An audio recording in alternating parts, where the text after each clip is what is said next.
여러분 안녕하십니까? 가장 빠른 종합뉴스 뉴스큐 시작합니다. 이번 주에 와달라, 다음 주에 가겠다.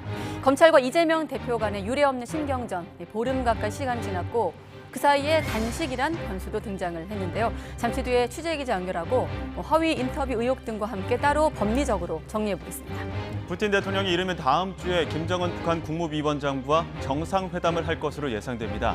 아직은 예상인데 만난다면 어떤 의제가 테이블 위에 오를지 해설위원 실장과 전망해 보겠습니다. 네, 수요일 뉴스큐 아세안 정상회의 관련 소식으로 시작을 하겠습니다. 아세안과 G20 순방 이틀째 윤석열 대통령이 조금 전에 아세안 플러스 3 정상회의에 참석을 했습니다. 네, 회의에 기시다 일본 총리와 중국의 리창 총리가 참석한 것으로 알려졌는데 윤 대통령 어떤 메시지를 냈는지 현장 연결해서 들어보도록 하겠습니다. 작년에 이어 올해 아세안 플러스 3 정상회의에서 다시 만나 뵙게 되어 반갑습니다. 먼저 회의를 준비해 주신 조코위 대통령님의 수고와 환대에 대해 감사드립니다. 올해는 아세안 플러스 3 여정에 있어 매우 특별한 해입니다. 지난해 출범 25주년에 마침표를 찍고 새로운 5개년 협력 계획이 시작되는 첫 회의자 미래 협력의 새 틀을 구축해 나가야 할 시기입니다. 정상 여러분, 아세안 플러스 3는 동아시아 공동체의 비전을 지향해 왔습니다. 지금 이 시점에서 아세안 플러스 3는 협력의 새로운 전기를 마련해야 합니다. 1997년 동아시아 외환 위기가 덮쳤을 때 아세안과 한국, 일본, 중국 3국 정상들은 함께 연대하고 공조해서 위기를 극복해 가자는 데 뜻을 모았습니다. 그것이 아세안 플러스 3의 출범 배경이었습니다. 지금 우리는 지정학적 경쟁, 기후 위기 등이 맞물려 만들어내는 복합 위기에 직면해 있습니다.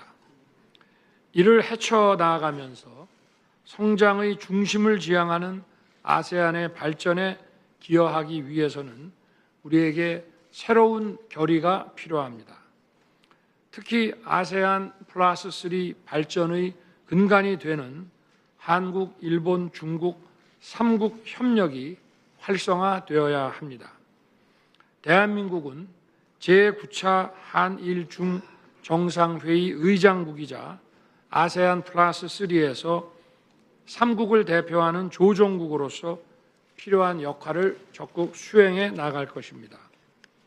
이른 시일 내에 한일 중 정상회의를 비롯한 3국 간 협력 메커니즘을 재개하기 위해 일본, 중국 정부와 긴밀히 소통해 가고자 합니다. 최근 한일 관계 개선을 통해 한미일 3국 협력의 새로운 장이 열렸듯이 한국, 일본, 중국 3국 협력의 활성화는 아세안 플러스 3 협력의 새로운 도약을 위한 발판이 될 것입니다. 아세안 플러스 3가 함께 힘을 모은다면 아세안은 물론 인도 태평양 지역과 전 세계의 자유평화 번영에 기여할 것입니다. 오늘 이 자리가 그러한 비전에 한 걸음 다가서는 뜻깊은 장이 되기를 바랍니다. 감사합니다. 네, 윤석열 대통령의 취임 이후 두 번째로 참석한 이번 아세안 한 아세안 정상회의. 지금 보시는 화면은 이제 아세안 플러스 3와 관련된 화면이었는데 캠프 데이비드 정상회의 이후 첫 다자 회의에 참석을 하고 있습니다. 특히나 이 자리에서는 오전과 달리 대중 메시지가 어떻게 나올 것인가 관심이었는데 일단 눈에 띄는 대목은 대체로 원론적인 얘기였습니다만 한일 중이 이른 시일 안에 3국 협력을 재개하기 위해서 소통하겠다까지 확인을 했습니다. 추가적인 내용은 또 취재기자 연결해서 다시 한번 알아보도록 하고 다시 검찰로 넘어가겠습니다. 네, 쌍방울 대북 송금 의혹을 수사하고 있는 검찰과 이재명 민주당 대표 간의 출석 일자를 두고 기싸움이 또 이어지고 있습니다. 이 대표는 다음 주인 오는 12일 가겠다는 입장이고 검찰은 단식 상황을 고려하면 이번 주에 조사를 받아야 한다고 맞섰습니다. 취재기자 연결해 자세한 내용 알아보겠습니다. 우종훈 기자. 네, 사회부입니다. 네, 이재명 대표 조사 일정을 놓고 검찰과 기싸움이 계속되고 있는데 이번엔 서로 어떻게 입장이 다른 건가요? 네, 수원지방검찰청은 오늘 이재명 대표 측이 오는 12일 출석하겠다고 통보해왔다고 밝혔습니다. 그러면서 검찰은 내일에서 9일 사이 이번 주 출석을 요구했다고 덧붙였습니다. 이 대표 측 다음 주 출석 통보에 대해 검찰은 사실상 불가 입장으로 선을 그은 겁니다. 양측이 조사를 희망하는 시기가 다른 셈인데 검찰은 오늘로 단식 일주일째를 맞는 이 대표 건강을 고려하면 다음 주 조사에는 지장이 빚어질 수밖에 없다는 입장입니다. 또 검찰은 이번 주 출석을 요구한 이유를 밝히며 앞서 이 대표 측이 검찰 소환 통보에 2차례 불응한 적 있다는 내용도 덧붙였습니다. 만약 이 대표가 이번 주 출석하지 않으면 검찰의 출석 요구에 3차례 불응하는 셈이 되는데요. 이렇게 되면 형사소송법상 통상적으로 체포영장을 청구할 수 있는 요건이 된다는 점을 검찰이 고려한 게 아니냐는 해석도 나옵니다. 네, 이번 사건의 핵심 당사자 가운데 한 명이죠. 이화영 전 경기도 평화부지사의 입장에 변화가 있을 거란 관측도 나온다고요. 네, 이화영 전 부지사는 당시 경기도지사였던 이 대표가 쌍방울 대북 송금을 알고 있었는지를 놓고 입장을 재번복하고 있습니다. 앞서 이 전 부지사가 쌍방울 대북 송금 사실을 이 대표에게 보고했다고 검찰에 진술했다는 사실이 알려지며 이 대표와 연결고리가 형성될 수 있다는 관측이 나왔습니다. 그러나 이 전 부지사의 변호인은 어제 이 전 부지사가 길어진 구속수사의 스트레스 속에서 했던 해당 진술을 증거로 인정할 수 없다는 입장을 직접 밝힐 예정이라고 말했습니다. 다만 이 대표에게 보고했다는 진술 자체가 거짓말인지를 묻는 질문에는 입장이 나오면 알 수 있을 것이라며 즉답을 피했습니다. 이 전 부지사의 입장은 이르면 이번 주, 늦어도 다음 재판이 열리는 오는 12일 이전에는 나올 것으로 예상됩니다. 이 대표 소환 조사가 임박한 상황에서 이 전 부지사가 어떤 입장을 내놓을지에도 관심이 쏠리고 있습니다. 지금까지 사회부에서 전해드렸습니다. 네, 감사원이 전현희 전 국민권익위원장을 표적 감사했다는 의혹을 수사해온 고위공직자범죄수사처가 감사원과 권익위를 압수수색했습니다. 전 전 위원장이 최재해 감사원장과 유병호 감사원 사무총장 등을 고발한 지 9달 만입니다. 임성호 기자가 보도합니다. 공수처 특별수사본부가 서울 종로에 있는 감사원과 정부 세종청산의 국민권익위원회를 동시에 압수수색했습니다. 감사원이 자신을 표적 감사했다는 전현희 전 국민권익위원장의 고발 사건 관련 자료를 확보하기 위해서입니다. 지난해 12월 전 전 위원장이 최재해 감사원장과 유병호 감사원 사무총장, 권익위 고위 관계자 A씨 등을 공수처에 고발한 지 9개월 만입니다. 앞서 감사원은 지난해 9월 전 전 위원장의 근무 태만 의혹 등 10여 개 사안에 대해 특별 감사를 벌였습니다. 전 전 위원장이 추미애 전 장관 아들 군특혜 의혹에 대한 권익위 유권 해석에 부당하게 개입한 정황도 있다며 검찰에 수사를 의뢰하기도 했습니다. 이에 전 전 위원장은 해당 감사가 자신을 사퇴시킬 목적으로 진행된 정치감사라며 강하게 반발해왔습니다.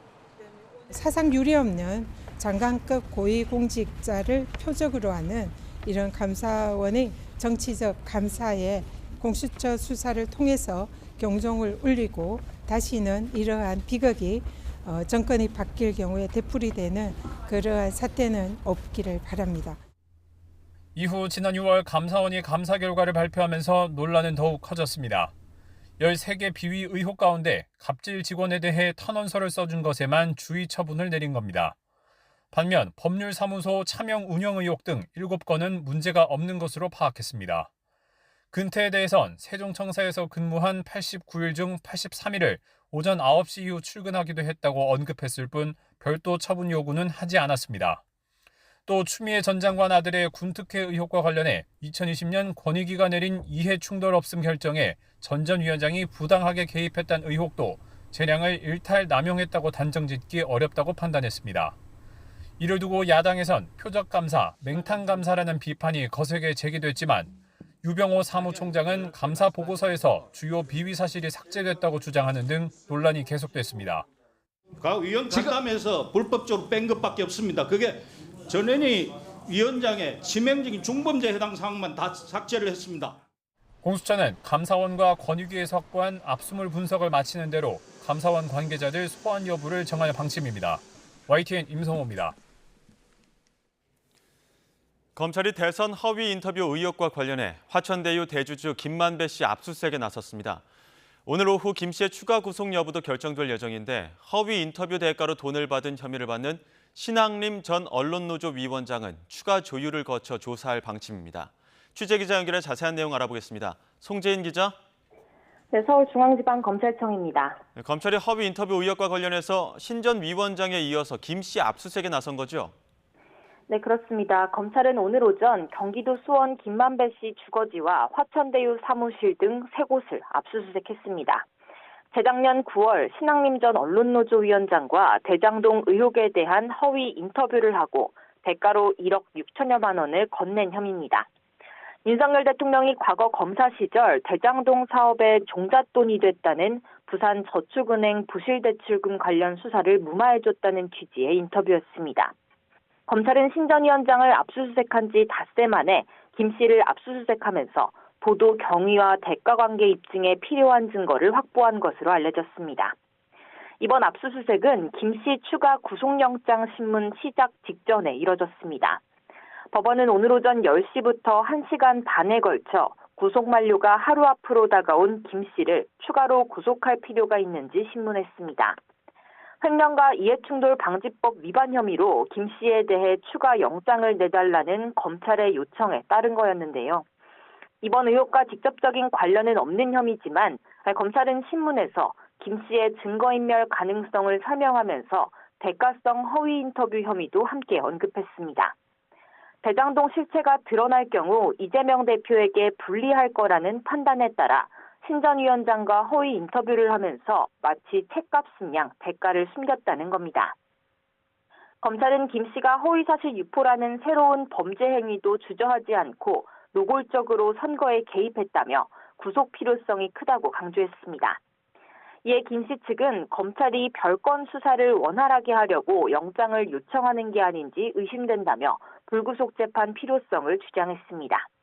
김 씨의 구속 연장 여부는 오늘 오후 6시 전에 나올 예정입니다. 네, 그런데 당초 검찰이 핵심 당사자인 신 전 위원장을 오늘 조사하려고 하지 않았습니까? 네, 맞습니다. 검찰은 앞서 신 전 위원장 측과 조사 일정을 조율하면서 오늘 검찰에 출석할 것을 통보했지만 오늘 조사는 결과적으로 무산됐습니다. 신 전 위원장은 앞서 YTN과의 통화에서 검찰에서 조사가 가능한 날짜로 오늘을 말했을 뿐 이후 구체적인 출석 시간을 전해주지 않았다며 검찰에 나오지 않았는데요. 일방적인 소환 통보가 나와 당황스럽다며 오늘은 추가로 연락이 오더라도 일정상 출석이 어려울 것 같다고 말했습니다. 그러나 검찰은 신 전 위원장 변호인에게 출석 날짜와 시간을 분명히 통보했다며 신 전 위원장 주장은 사실과 다르다고 반박했는데요. 그러면서 신 전 위원장 대면 조사를 위해 조속히 다시 출석 일정을 통보할 거라고 밝혔습니다. 검찰은 추후 신 전 위원장을 상대로 김 씨에게 받은 1억 6천여만 원이 책 3권 값이 아닌 허위 인터뷰 보도의 대가가 아니었는지, 또 20대 대선 직전 뉴스타파에 해당 인터뷰 음성 파일을 전한 이유는 뭔지 등을 집중적으로 캐물을 방침입니다. 아울러 파일을 넘겨받은 뉴스타파가 대선을 사흘 앞두고 인터뷰를 공개한 구체적인 과정과 함께 이보다 앞서 유사한 기사를 낸 다른 언론들의 보도 경위도 함께 살펴보겠다는 입장입니다. 지금까지 서울중앙지검에서 YTN 송재인입니다. 대장동 사건의 핵심 인물 김만배 씨의 허위 인터뷰 의혹을 두고 정치권 공방도 가열되고 있습니다. 국민의힘은 희대의 대선 공작 사건이라며 공세 수위를 높이고 있고 공식 대응을 자제하던 민주당은 국면 전환용 적반하장이라며 반발했습니다. 국회 취재기자 연결합니다. 손효정 기자. 네, 국회입니다. 네, 허위 인터뷰 의혹을 둘러싼 논란 점차 확산하고 있는데 정치권 공방 내용도 전해주시죠. 네, 국민의힘은 허위 인터뷰 의혹을 대선에 영향을 주기 위한 정치 공작으로 규정하며 맹공을 이어가고 있습니다. 특히 이 사건 뒤에 민주당이 있는지를 의심하며 철저한 수사를 통해 배후를 밝혀야 한다고 강조했습니다. 대선 조작, 선거 조작 전문 조직들이 이 땅에서 반드시 사라지도록 발본색원해야 됩니다. 그 배후 몸통이 누군지 철저하게 가려내야 됩니다. 이 사건의 배후에 민주당이 인지대에서도 철저하게 수사해야 할 것입니다. 윤재옥 원내대표도 대선 공작 게이트 대응 긴급 대책회의를 열고 대응 방안을 논의했습니다. 윤 원내대표는 회의가 끝난 뒤 이번 사건은 희대의 국기 문란 행위이자 국민 주권 도둑질 범죄라며 진상규명과 함께 해당 인터뷰를 보도한 매체들에 대한 고발도 검토하겠다고 밝혔습니다. 이렇게 여당이 공세 수위를 높이자 그동안 사실관계 파악이 우선이라며 신중한 태도를 유지하던 민주당도 적극 반박에 나섰습니다. 단식 중인 이재명 대표는 한 언론과의 인터뷰에서 정부 여당이야말로 적반하장 행태를 보이고 있다고 비판했습니다. 국민의힘이 조직폭력배 동원해가지고 나한테 조폭 자금 20억 줬다. 이런 게 진짜 선거 공작 아닙니까? 근데 그거 무혐의했다가 법원이 기소 결정했대. 적반하장, 후안무치, 대표적 사례지. 민주당 지도부도 일제히 비판 메시지를 쏟아내며 여당의 공세를 국면 전환용 카드라고 주장했습니다. 박찬대 최고위원은 당 최고위원 회의에서 대선 기간 이재명 당시 후보를 향해 거짓 의혹을 제기하며 대선 공작을 벌인 건 국민의힘이라며 특검으로 반드시 실체적 진실을 밝히겠다고 말했습니다. 네, 이틀째 국회 대정부 질문도 진행되고 있는데 어떤 내용 오갔습니까? 네, 여야는 어제에 이어 오늘 외교통일안보 분야 대정부 질문에서도 후쿠시마 원전 오염수 방류 조치를 두고 거친 신경전을 이어가고 있습니다. 국민의힘 성일종 의원은 문재인 정부 시절 국책기관 연구진이 오염수 방류에 따른 영향이 미미하다는 내용의 논문을 발표했다가 논문 철회 압력을 받고 인사조처까지 당했다고 주장했습니다. 이에 민주당 의원들이 항의하자 성 의원이 반일 감정에 편승해 정권을 타도하려는 것을 내려놓으라고 맞받기도 했는데요. 반면 민주당 김병주 의원은 오염수 방류 이후 바닷물을 조수기로 걸러 마시는 해군들의 안전이 위협당하고 있지만 군함의 방사능 측정 장비가 한 대도 없다고 지적했습니다. 김 의원이 정부가 해군들의 안전을 등한시하는 거냐고 질타하자 한덕수 국무총리는 해군들도 갈라치려 하느냐고 받아치기도 했습니다. 이 밖에 최상병 수사 과정에서의 외압 의혹, 홍범도 장군 흉상 이전 문제와 정부의 외교, 대북 정책을 놓고도 여야의 선명한 시각차가 드러났습니다. 지금까지 국회에서 전해드렸습니다.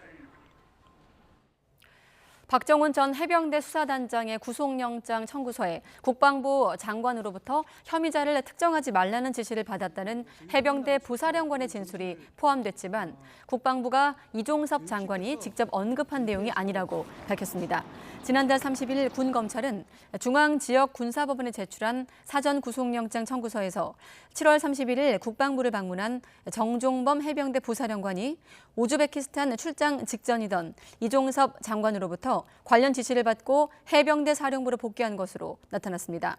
정종범 해병대 부사령관은 당일 오후 해병대 사령부 회의실에서 해병대 사령관과 해병대 사령부 참모장, 박 전 단장 등이 참석한 가운데 열린 회의에서 혐의자를 특정하지 말고 경찰에 필요한 자료를 주라는 내용 등을 국방부 장관 지시사항이라며 전달했습니다. 이에 대해 국방부는 영장에 기재된 내용은 군 검사가 해병대 부사령관의 진술서를 바탕으로 요약한 것으로 확인했으며 장관이 직접 언급한 내용이 아니라고 밝혔습니다.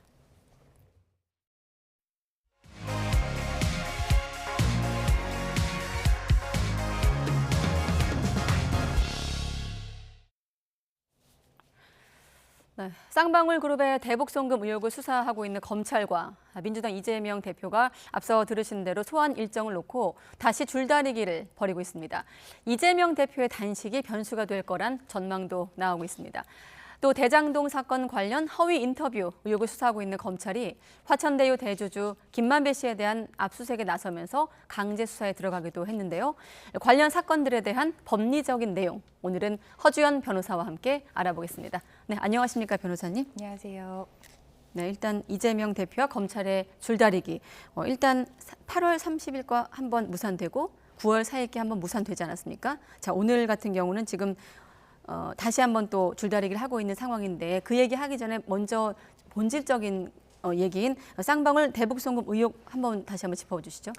네, 일단 이재명 대표가 쌍방울 대북 송금 의혹 관련해서 제3자 뇌물 혐의로 지금 입건이 된 상태입니다. 쌍방울 대북 송금 의혹이라고 하는 것은 김성태 전 쌍방울 그룹 회장이 2019년 이화영 전 경기평화부지사의 요청으로 경기도가 냈어야 할 북한 스마트팜 조성 지원 사업비 500만 달러를 비롯해서 당시 북측에서 요구한 이재명 당시 경기도지사의 방북 비용 300만 달러를 총 800만 달러를 이 북한에 보냈다 이런 의혹이거든요.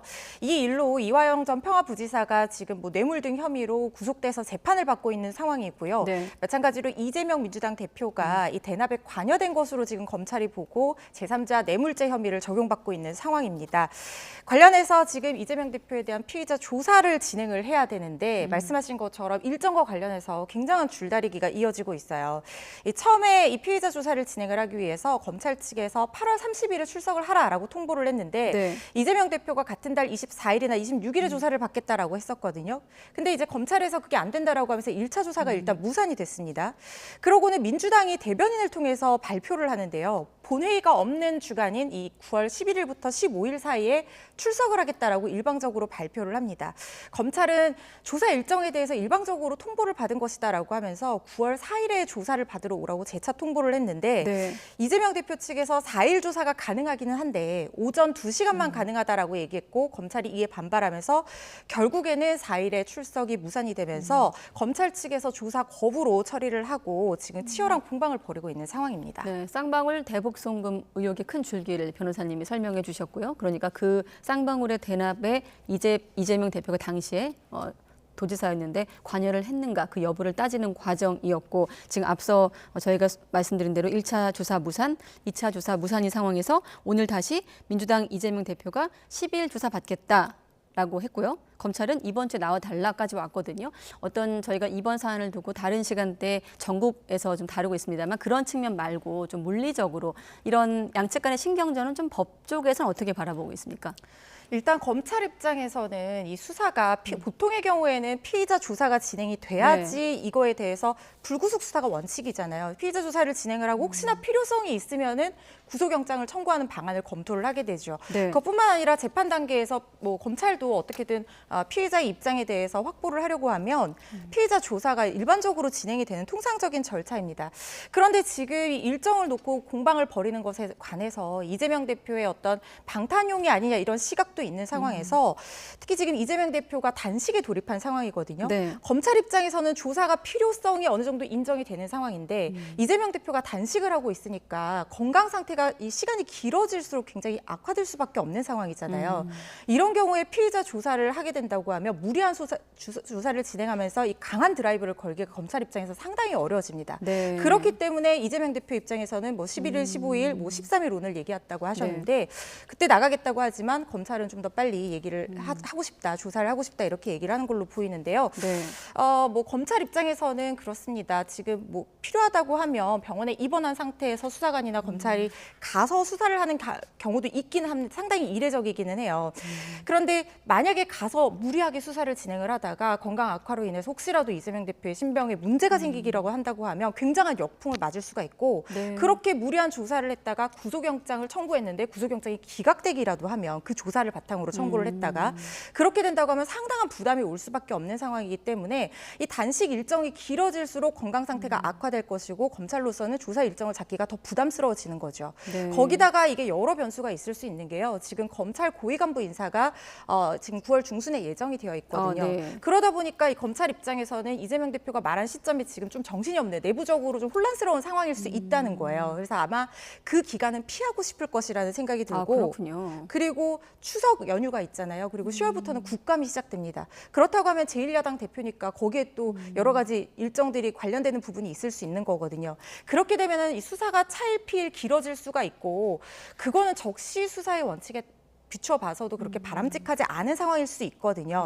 그래서 지금 검찰 측에서는 지금 수사를 받든지 그게 아니라고 하면 아예 단식이 종료되는 이후로 이 수사 일정을 새롭게 잡는 것이 어떠냐 이런 얘기도 나오고 있는 것으로 지금 알고 있습니다. 아, 그렇군요. 검찰 내부의 어떤 인사도 하나의 변수가 될 수 있고 아까 저희가 달력 준비는 다시 한번 보여주시면 아까 검찰이 단식과 관련해서 그런 우려를 하고 있기 때문에 그래서 검찰이 제시한 날짜는 7, 8, 9, 5. 이재명 대표는 애초에 밝힌 정기국회 본회의가 없는 주간인 10일에서 15일 사이 특히나 오늘 10일이라고 날짜를 의사를 밝힌 상황입니다. 자, 그런데 변호사님 이런 얘기도 있더라고요. 자, 만약에 이제 세 번째 조사에도 계속해서 불응을 한다면 조사 없이 영장 청구할 수도 있다 이런 전망도 있는데 어떻게 예상하십니까? 통상적인 건가요? 아니요, 통상적이지는 않습니다. 보통은 말씀드린 것처럼 불구속 수사가 원칙이기 때문에 피의자 조사를 해보고 필요성이 있다고 하면 구속영장을 청구를 하게 되는데 아주 없는 일은 아니고요. 그랬던 전례도 있고 이것이 그렇다고 해서 뭐 위법하다거나 그런 것은 아닙니다. 그 가능성은 있는 거죠. 통상 일반적으로는 피의자 조사를 거치고 피의자 조사가 이런 식으로 계속해서 소환 불응이 된다고 하면 조사에 응할 의지가 없다고 보고 체포영장을 발부해서 신병을 확보해서 조사를 진행을 합니다. 그리고 구속 필요성이 있으면 구속영장을 청구를 하게 되는 그런 절차를 밟게 되는데 그런데 검찰 입장에서 이 사건 같은 경우에는 사실상 바로 구속영장을 청구할 가능성도 완전히 배제할 수는 없는 것이요.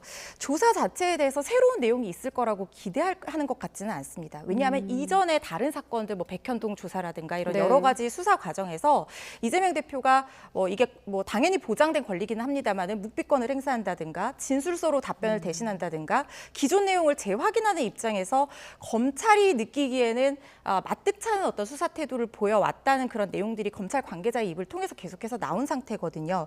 그렇다고 하면 조사의 필요성은 어느 정도 있지만 과연 이 조사를 계속해서 큰 어떤 소득이 없는 조사를 이렇게까지 일정을 조율해서 힘들게 진행할 필요가 있을 것이냐에 대한 회의적인 시각이 있을 수 있습니다. 그리고 계속해서 부인할 상황이라고 하면 이게 차일피일 기간이 멀어지는 것, 이 늘어나는 것도 검찰 입장에서는 좀 부담이 될 수 있을 것 같은데요. 그렇지만 조사를 하지 않고 영장이 청구가 됐는데 만약에 그 영장이 기각이 된다고 하면 검찰 입장에서 상당히 이게 부담이 될 수 있거든요. 무리한 수사였다는 역풍을 맞게 될 수 있는 것이고요. 그리고 정당한 수사 없이 이 조사에 불응했다는 이 정당한 이유 없이 수사에 불응했다는 이 정당한 이유에 대한 요건에 대해서도 한 가지 쟁점이 될 수 있는 것이 어쨌든 이재명 대표가 제1야당의 지금 대표인 상황이기 때문에 의정 활동 을 이유로 또 정치적인 행위라고 이 민주당 쪽에서 표현하는 단식을 이유로 조사 일정을 조율하는 상황을 조사 불응이라고 보기 어렵다는 시각도 있거든요.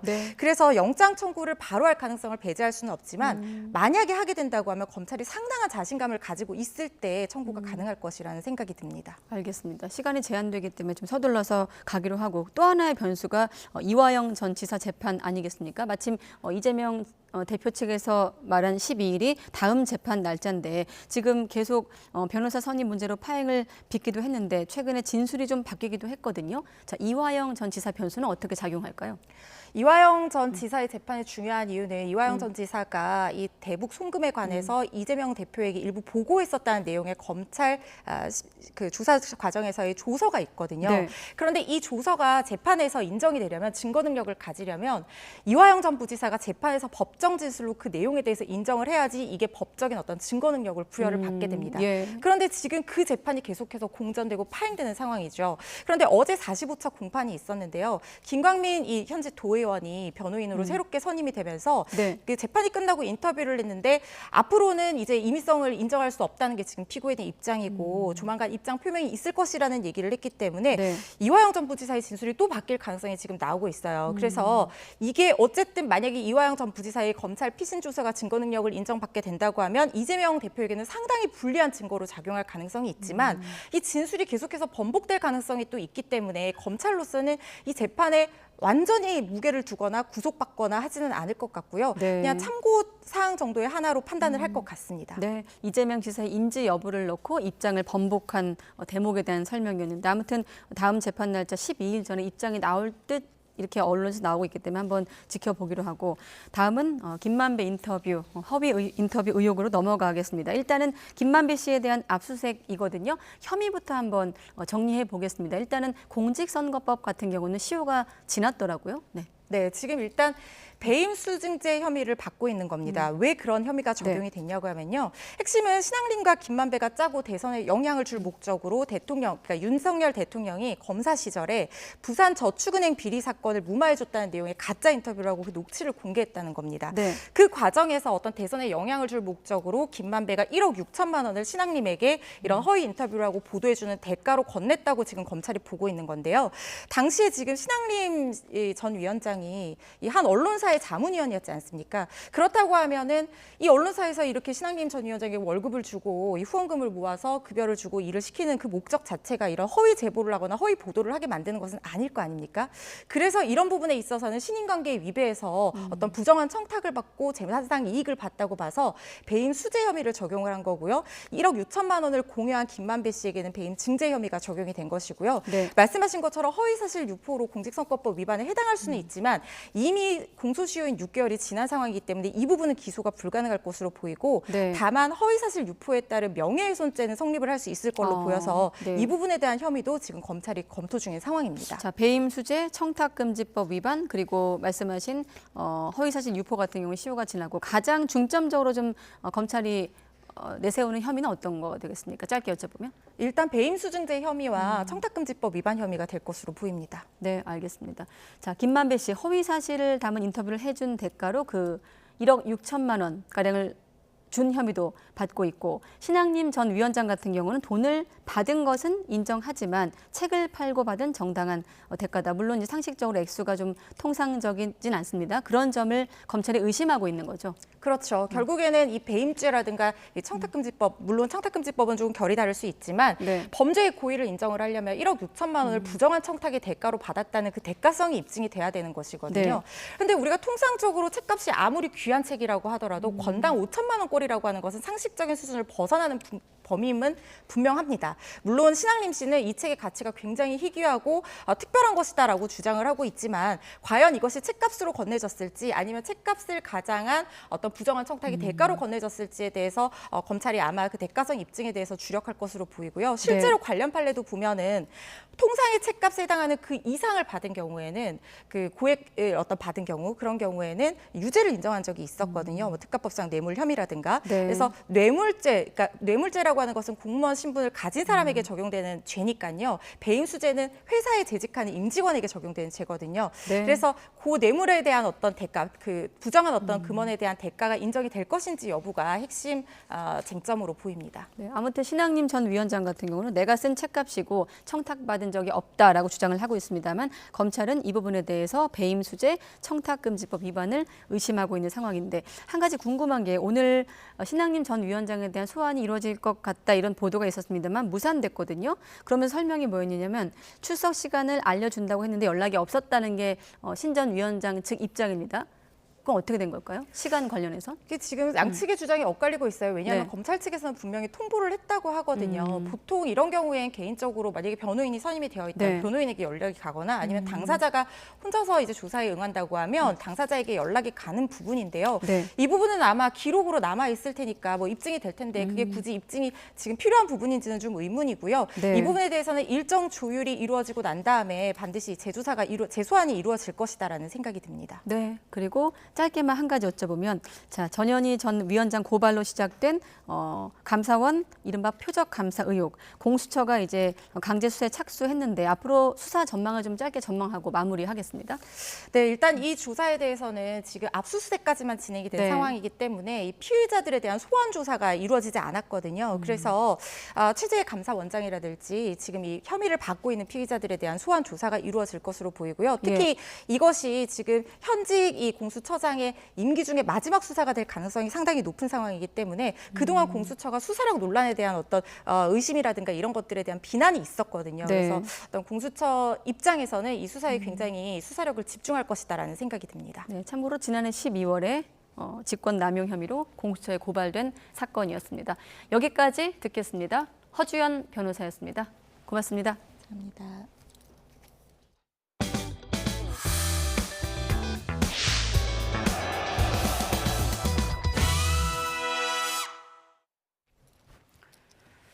네, 정부가 이른바 킬러 문항 배제 방침을 밝힌 이후 처음으로 한국교육과정평가원이 주관하는 모의평가가 치러지고 있습니다.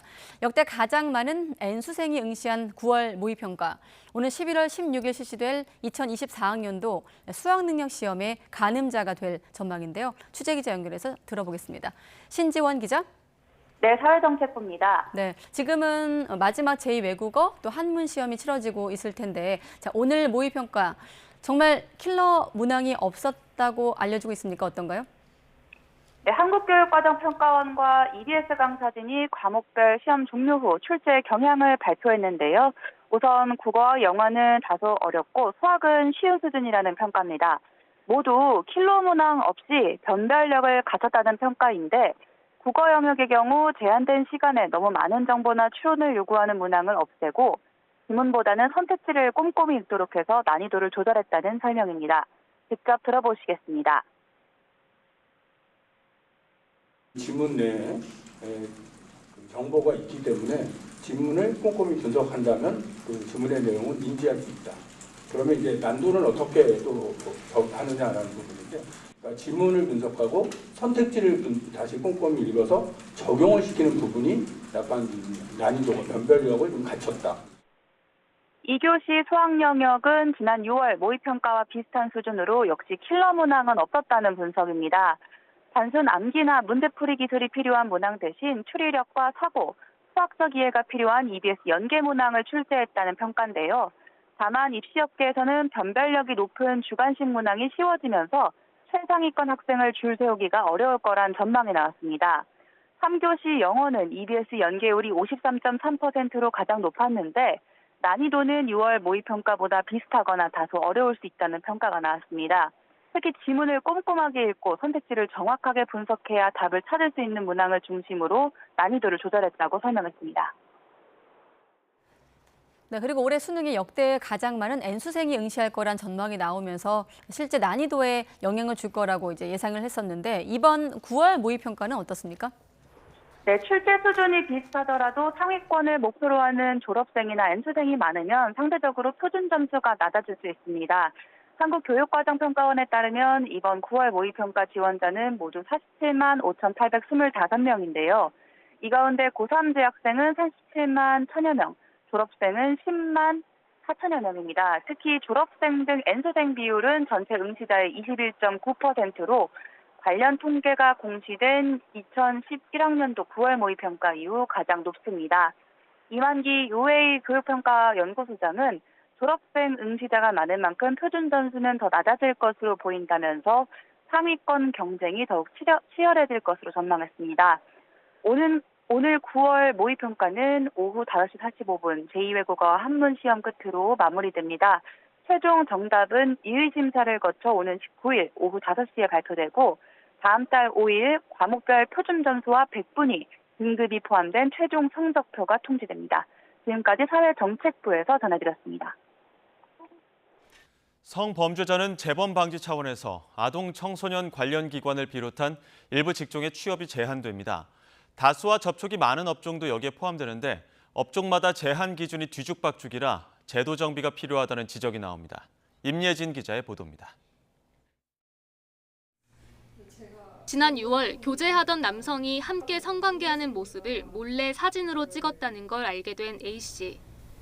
남자친구의 휴대전화에는 다른 여성들의 신체와 성관계 장면도 사진과 영상으로 저장돼 있었습니다. 너무 당당하게 그냥 이뻐서 이렇게 하고 그냥 뭐 미안한 기색도 없이 하필 제가 뒷모습이어서 불행 중 다행이라고 해야 될지 만약에 제 얼굴이 나오거나 뭐 동영상이거나 이랬으면 지금은 회사 다니고 있는데 회사도 아마 못 다녔을 것 같은. 곧바로 이별을 통보한 A씨는 경찰에 남성을 고소하고 휴대전화 번호도 바꿨습니다. 그러나 택배기사인 남성이 A씨 사무실이 있는 동네 배송을 맡는 데다 집 주소도 알고 있어서 불안감을 떨칠 수 없었습니다. 회사에 오면은 그 사람이 택배기사로 일하니까 언제 찾아올지 모른다는 그 불안감 때문에 점심시간에 밥도 잘 못 먹고 자꾸 구토하고. 택배 업체에 남성의 담당 구역을 바꿔달라고 요구해 받아들여졌지만 새로 일하게 된 곳 역시 A씨 회사에서 2.5km밖에 떨어져 있지 않습니다. 택배사 측은 무죄 추정의 원칙에 따라 법원 판결이 나오기 전까지는 A씨의 전 남자친구를 해고하는 것도 아예 다른 지역으로 근무지를 옮기는 것도 어렵다고 설명했습니다. 더구나 불법 촬영 범죄로 유죄가 확정되더라도 택배 업무에서 강제로 배제할 방법은 현재로서는 없습니다. 택배기사에게 적용되는 화물자동차법에는 카메라 등을 이용한 성범죄자의 근무를 제한한다는 내용이 없기 때문입니다. 불법 촬영으로 금고 이상의 실형을 선고받은 경우 택시를 몰 수 없는 것과는 다릅니다. 또 배달기사 자격을 다루는 법률엔 성범죄자의 종사를 막는 규정이 아예 없습니다. 모두 불특정 다수와 자주 접촉하는 일인데도 성범죄자 취업 제한 여부는 개별법에서 규정하다 보니 업종마다 상황이 제각각인 겁니다. 성범죄자가 일할 수 없는 아동 청소년 시설을 명시한 청소년 성보호법처럼 성폭력 처벌법에도 취업 제한 업종을 한꺼번에 정리해둬야 한다는 목소리가 나옵니다. 한눈에 볼 수 있게 이제 이렇게 그 성폭법 안으로 가져오고 이거를 부수 처분으로 명확하게 해주면 이 일에 종사하려고 하는 사람 입장에서나 혹은 이런 업무를 이용하는 어떤 국민들 입장에서나 훨씬 더 이 부분에 대해 명확하게 알 수 있고 좀 안도할 수도 있고. 재범 방지라는 성범죄자 취업 제한 제도의 취지를 달성하려면 일관된 기준을 세우고 철저히 관리 감독해야 한다는 지적입니다. YTN 임혜진입니다. 거짓 구인 정보에 속아 성폭행 피해를 본 재수생이 스스로 목숨을 끊은 사실이 뒤늦게 알려졌습니다. 지난 5월 부산의 한 아파트에서 재수생 A씨가 숨진 채 발견됐습니다. 경찰 조사 결과 아르바이트를 구하던 A씨는 지난 4월 자신을 스터디 카페 관계자라고 소개한 B씨를 만난 날 성폭행 피해를 받고 한 달여 뒤 극단적인 선택을 했습니다. 경찰은 B씨가 A씨에게 스터디 카페가 아닌 변종 성매매 업소에서 일할 것을 권했고 A씨를 업소로 데려가 성폭행한 것으로 보고 있습니다. 오늘 오전 10시쯤 경기 광명시 소아리에 있는 기아자동차 공장에서 노동자 49살 남성 A씨가 전기 자동차 부품에 깔려 숨졌습니다. A씨는 사고 당시 공장 내 차량 조립센터에서 신차 시험을 마친 전기차 해제 작업을 하려고 전기차 아래로 들어갔던 것으로 파악됐습니다. 이후 500kg에 달하는 차량 배터리가 갑자기 아래로 떨어지면서 머리를 심하게 다친 A씨는 병원으로 옮겨졌지만 끝내 숨졌습니다. 고용노동부는 중대재해처벌법 적용 대상으로 보고 위반 여부에 대한 조사에 착수했습니다. 어제 새벽 1시쯤 경기 양주시 은현면에 있는 한 도로에서 만취 상태로 운전하다 가로등과 공사장 담장을 들이받은 현직 경찰관이 경찰에 붙잡혔습니다. 경찰은 어제 새벽 1시쯤 경기 양주시 은현면에 있는 도로에서 경기 북부경찰청 소속 A 경장을 불구속 입건했습니다. 당시 A 경장의 혈중 알코올 농도는 면허 취소 수치였던 것으로 파악됐습니다. 경기 김포경찰서는 헬멧도 쓰지 않고 술에 취한 상태로 전동 킥보드를 타던 서울경찰청 기동대 소속 30대 A 경사에게 범칙금을 부과했습니다. A 경사는 어젯밤 11시 반쯤 경기 김포시 사호동 도로에서 술을 마신 상태로 헬멧 없이 전동 킥보드를 운전한 혐의를 받습니다. 부부싸움을 하다가 폭력을 행사하는 남편에게 저항한 아내를 폭행죄로 기소유예한 검찰의 처분이 잘못이라는 헌법재판소의 판단이 나왔습니다. 헌법재판소는 아내 A씨가 낸 헌법소원을 받아들여 검찰의 기소유예 처분을 지난달 31일 재판관 전원 일치 의견으로 취소했습니다. 헌재는 A씨가 남편에게 일방적으로 발로 차이고 잡혀 끌려가자 이에 저항하며 남편 손을 떼어내려고 시도하는 과정에서 팔을 핥힌 건 최소한의 방어 수단이었다고 판단했습니다. 정부 자문기구인 국민연금 재정계산위원회가 기금 확보에만 급급해 국민의 노후를 보장하는 방안에는 미흡했다는 주장이 나왔습니다. 지난주 위원회 공청회를 앞두고 위원직을 사퇴한 남찬섭 동아대 교수는 오늘 긴급 토론회에서 재정계산위 위원들이 국민연금을 공적연금으로 보기보다는 보험 수리적 시각으로 바라봐 노후 보장성보다 재정 안정만을 강조했다고 비판했습니다. 또 재정계산위원들이 재정 안정론자 위주로 구성됐다고 지적했습니다. 네, 여성 고용률이 처음으로 60%대까지 올라섰습니다. 네, 하지만 여성들의 임금 수준은 여전히 남성의 70% 수준이었고 저임금 근로자들의 임금은 여성이 남성의 절반에 불과했습니다. 주용성 기자가 보도합니다. 지난해 15세에서 60세 여성의 고용률은 60%를 기록했습니다. 여성 고용률이 60%대로 올라선 것은 1997년부터 통계를 작성한 이후 처음입니다. 하지만 여성 임금 근로자의 시간당 임금은 18,000여 원으로 아직 남성의 70%에 불과했습니다. 중위임금의 3분의 2 미만을 뜻하는 저임금 근로자는 여성이 남성의 2배 가까이 됩니다. 재취업을 하거나 경력이 단절된 이후 경력을 이어가게 되면 기존의 임금 수준을 그대로 따라서 남성과 동일하게 하기 어려운 구조가 있어요. 남성의 육아휴직은 37,800여 명이 사용하면서 3년 전보다 1.7배로 늘었습니다. 하지만 여성은 93,000여 건인데 비해 여전히 격차가 큽니다. 상대적으로 육아를 엄마의 몫으로 생각하는 개인의 인식과 남성의 육아휴직을 바라보는 직장에서의 인식이 적잖은 영향을 준 것으로 분석됩니다. 50인 미만의 이런 사업장 같은 경우에는 남성은 2.3%밖에 안 됩니다. 물론 쓰기 어려운 구조도 있지만 남성들 역시도 육아휴직을 쓰는 거에 대해서 좀 주저하는 그런 부분들이 있는데요. 맞벌이 부부의 돌봄과 가사 시간은 여성이 3시간 7분으로 남성보다 2시간 넘게 많은 점도 직장과 가정에 대한 역할의 인식을 반영합니다. 750만에 달하는 1인 가구는 전년보다 4.7% 늘어난 가운데 남성은 30대가, 여성은 60대가 가장 많았습니다. YTN 조용성입니다.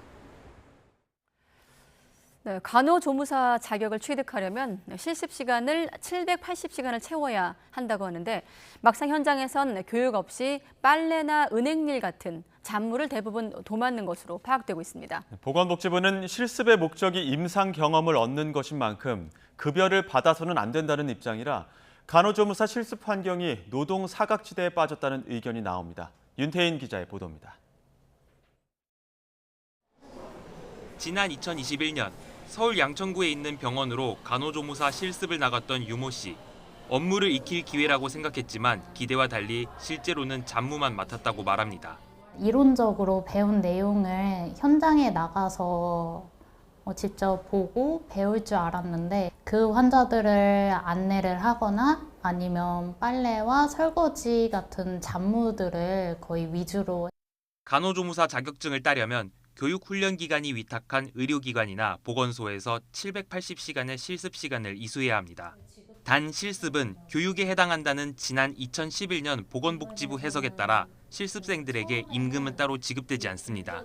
거의 그냥 다른 돈 주고 쓰는 인력 대신 실습생을 굴려가지고 병원 직원분들도 실습생이 없으면 병원이 돌아가지 않는다고.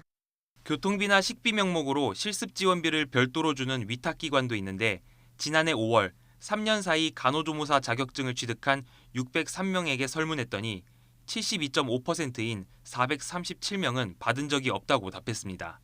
또 전체의 71.5%는 직원이 점심 식사를 위해 자리를 비운 동안 데스크에서 환자를 대신 안내하는 등 부족한 인력을 메꾸는 데 배치됐다고 밝혔고 혈압 체크나 침상 정리 같은 단순 반복 업무가 실습의 주요 내용이었다고 푸념한 응답자는 71.3%에 달했습니다.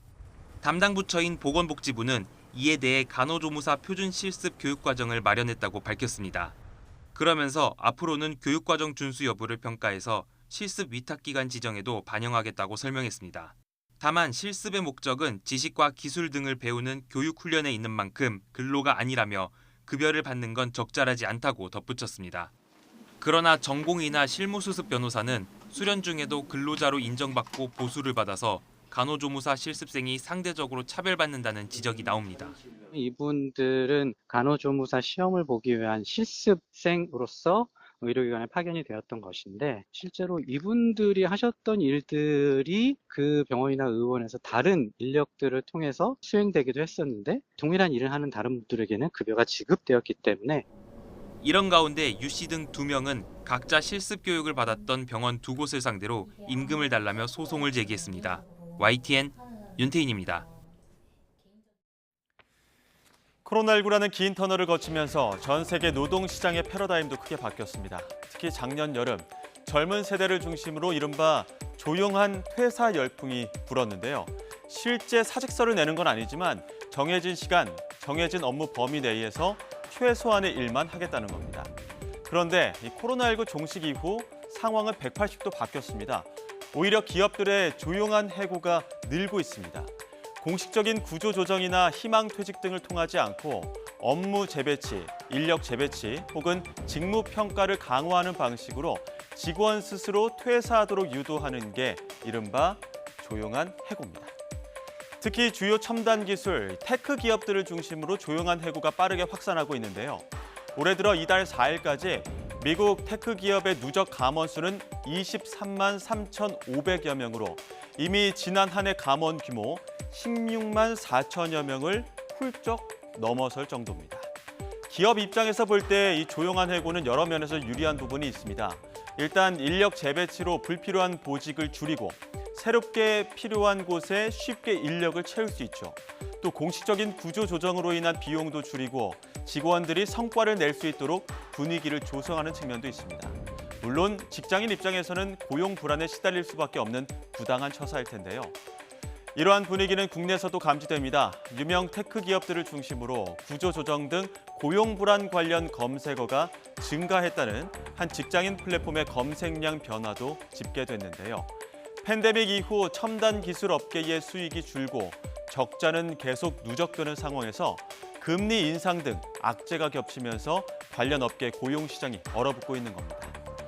아예 정규 채용 대신 필요한 인력만 단기적으로 고용하는 이른바 조용한 고용까지 새로운 트렌드로 등장하는 상황에서 인력을 대체할 AI 기술의 발전 등 당분간 고용 시장의 변화는 불가피해 보입니다. 지난달 택시 요금이 외환 위기 이후 가장 큰 폭으로 상승했습니다. 통계청 자료를 보면 지난달 공공서비스 물가 가운데 택시 요금 지수는 120.19로 1년 전보다 19.1%가 상승했습니다. 이는 외환 위기 당시인 1999년 1월 21% 상승한 뒤 가장 큰 폭으로 오른 수치입니다. 지난달 택시요금 지수가 큰 폭으로 오른 것은 지난해 12월 시작된 지역별 택시요금 인상 효과가 누적된 결과로 풀이되고 있습니다. 추석을 앞두고 과일값이 오름세를 보이고 있는 가운데 사과 가격이 지난해 9월과 비교해 2배 넘게 오를 거란 전망이 나왔습니다. 한국농촌경제연구원은 이번 달 홍로 10kg 도매 가격이 7만 원에서 7만 4천 원으로 지난해 같은 달 2만 8,400원과 비교해보면 2.4에서 2.6배 오를 것으로 내다봤습니다. 이번 달 배 가격은 신고 도매 가격이 15kg 기준 지난해보다 최대 67.7%가 오른 5만 1,000원에서 5만 5천 원 사이가 될 것으로 예측했습니다. 올해 서울에서 매매된 아파트 10채 가운데 4채가 실거래가가 10억 원을 넘었습니다. 부동산 정보 제공업체 경제만렙이 분석한 결과 올해 1월부터 7월까지 이루어진 매매 거래 2만 1,000여 건 가운데 10억 원 이상은 8,562건이었습니다. 전체에서 차지하는 비중은 40%로 국토부가 관련 통계를 집계하기 시작한 지난 2006년 이후 가장 높았습니다. 지역별 10억 원 이상 거래 비중은 서초구가 90%로 가장 높았고 강북구는 1% 수준에 불과했습니다. 이렇게 서울의 아파트 집값이 오르기 시작을 하면서 전셋값도 덩달아 상승세를 보이고 있습니다. 올해 하반기 역전세난 우려가 해소되는 것 아니냐는 전망도 나오고 있지만 지역과 또 주거 형태에 따라서 편차가 크기 때문에 낙관하기 이르다는 분석도 있습니다. 윤혜리 기자가 취재했습니다. 서울 마포구에 있는 아파트 대단지입니다. 국민 평형인 전용 면적 84제곱미터 전셋가가 최근 9억 원에 거래됐습니다. 올해 초 전셋값이 7억 원대까지 떨어지면서 보증금을 돌려주기 어려워진 집주인이 세입자에게 월세를 지급하는 이른바 역전세 현상이 빚어졌지만 2억 원 가까이 껑충 뛴 겁니다. 올해 1분기의 경우에는 약 7억 정도 시세였어요. 올 하반기죠.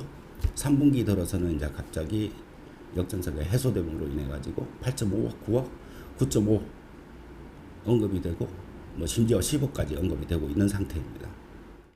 서울 송파구에 만세대 가까이가 입주한 또 다른 대단지 아파트. 같은 면적 전셋값은 올해 초 7억 5천만 원에서 10억 원까지 회복됐습니다. 이처럼 서울 전셋값은 올해 초 바닥을 찍고 저가 매물이 소진된 후 15주 연속 상승하고 있습니다. 특히 성동과 송파, 용산구 등 일부 지역 상승세가 두드러졌습니다. 서울을 중심으로 아파트 매매 가격이 회복되면서 전셋값도 동반 상승하고 있는 겁니다. 여기에 정부가 전세보증금 반환을 위한 대출 규제를 완화하고 금리도 안정되는 추세를 보이면서 역전세난 연착륙에 영향을 미쳤습니다. 하지만 우려가 완전히 해소됐다고 보기엔 이르다는 전망이 나옵니다. 올 하반기에 이제 2년 전에 고점 계약을 한 전셋집들이 좀 이렇게 계약 만료가 되거나 오히려 전셋값이 좀 떨어질 가능성이 좀 있고요. 금리 인상이나 뭐 이런 것들도 계속 되고 있기 때문에 오히려 역전세난이 계속 해소됐다라고 하기에는 조금 어려워 보입니다.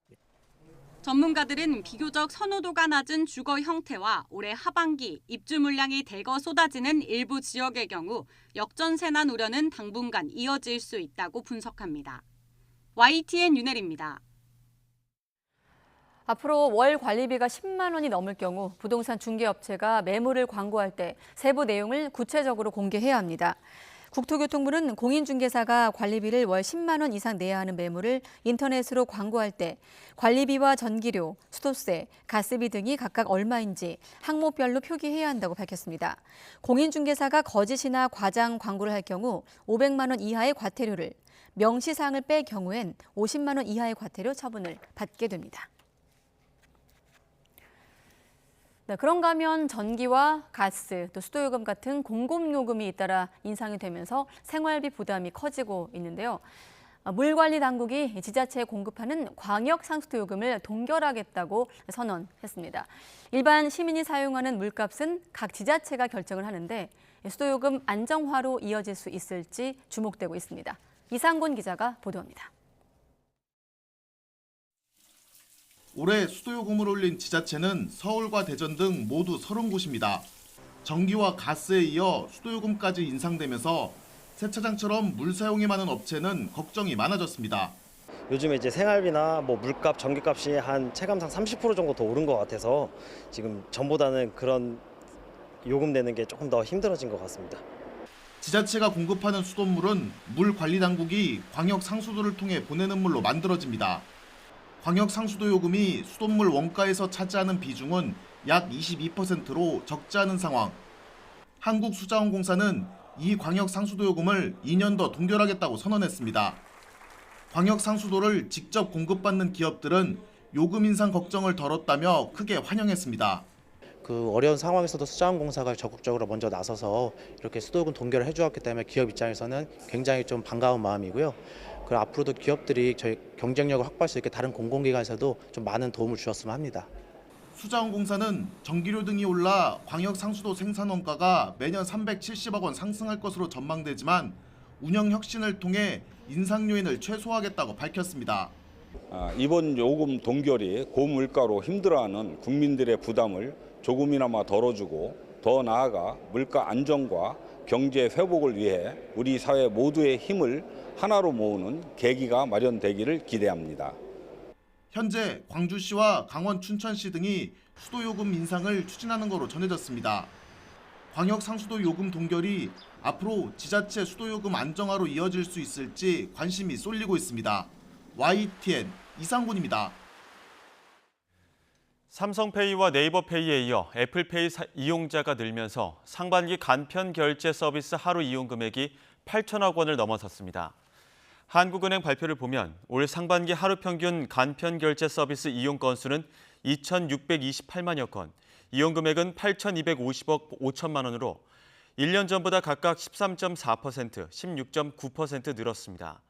특히 휴대전화 제조 사이의 간편 결제 하루 평균 이용 건수와 금액이 각각 23%, 24.3% 급증한 것으로 나타난 건 기존 삼성페이와 LG페이 등에 이어 지난 3월 애플페이가 국내 서비스를 시작한 영향으로 보입니다. 지갑을 두고 나왔는데 갑자기 신분증이 필요해 난처했던 경험 한 번쯤 있으실 텐데요. 이제는 분실 걱정 없이 휴대전화에 모바일 신분증을 보관할 수 있어 언제 어디서든 본인 인증이 가능합니다. 신분증 제조 기술에서 나온 신원 인증 방식을 이용한 건데 엄윤주 기자가 취재했습니다. 신분증이 필요한데 지갑을 놓고 나왔다면 몹시 당황스러울 수밖에 없습니다. 편의점이나 그런 데서 가끔 뭐 주류 같은 거 사면 신분증 검사하기도 하는데 놓고 오게 되면 엄청 불편하긴 하죠. 간단한 업무라고 생각을 하고 갔지만 은행이나 공공기관에서 그런 신분증을 요구할 때는 이제 좀 불편했다라는. 하지만 이제부터 모바일 신분증을 이용하면 언제 어디서든 본인 인증이 가능합니다.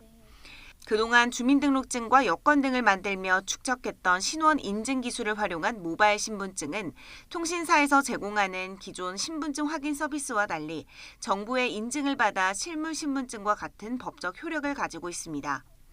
이 때문에 이미 실생활에서 활용된 사례도 잇따르고 있습니다. 전동 킥보드 사업이 대표적입니다. 이렇게 모바일 운전면허증을 활용해 실시간으로 본인 인증을 거쳐야만 이용을 할 수 있는데 이를 통해 미성년자의 전동 킥보드 불법 대여를 막을 수 있습니다. 성인 인증이 필요한 술이나 담배를 판매하는 무인 자판기에도 모바일 신분증 기술이 도입돼 업주들의 큰 호응을 얻고 있습니다. 24시간 그리고 밤에도 이용할 수 있게 되기 때문에 기존에 이제 매출에서 이제 포기했던 부분들을 매출을 끌어올릴 수 있는 그런 장점을 가지고 있어서 점주분께서는 굉장히 만족하고 있고 이외에도 사용자의 지문 정보를 연동시킨 최신 생체 인증 아이디 카드 기술부터 디지털 위임장 서비스 등 새로운 보안 기술은 꾸준히 개발되고 있습니다. 끊임없는 기술 개발로 온 오프라인 세상에서 화폐, 신분증 등 보안 제품이 안전하고 편리하게 이용될 수 있도록 할 것입니다. 중소기업들이 활용하여 함께 성장할 수 있도록 정보통신기술의 발달로 이른바 현금 없는 사회를 앞둔 가운데 화폐나 신분증 제조에 활용됐던 위변조 방지 보안 기술이 새로운 디지털 사회를 열고 있습니다. YTN 엄민주입니다.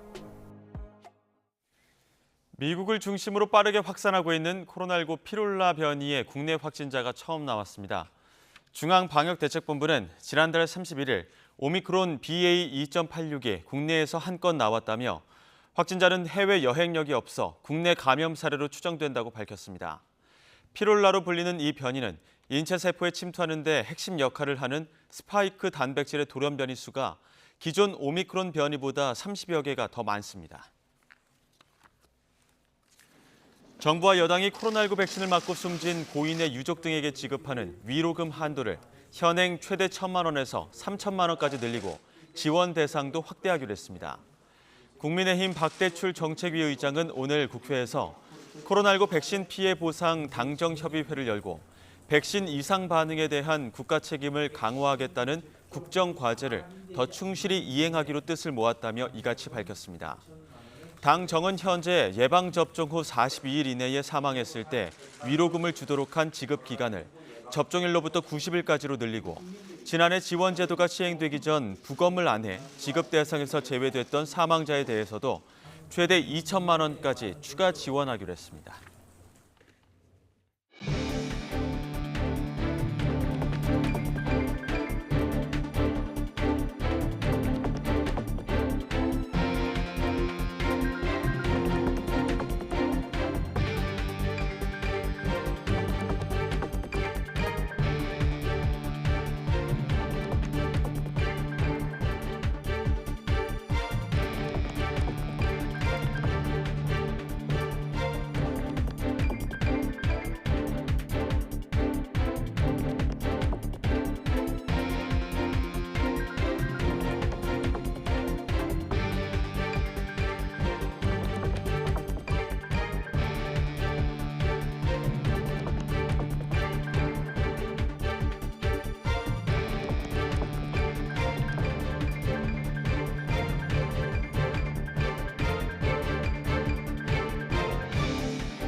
네, YTN 뉴스큐 계속됩니다. 북한 김정은 국무위원장이 푸틴 러시아 대통령과의 정상회담을 위해서 블라디보스토크를 방문할 것으로 예상되고 있는 가운데 이번에도 전용기가 아니라 특별 열차를 이용할 것으로 보입니다.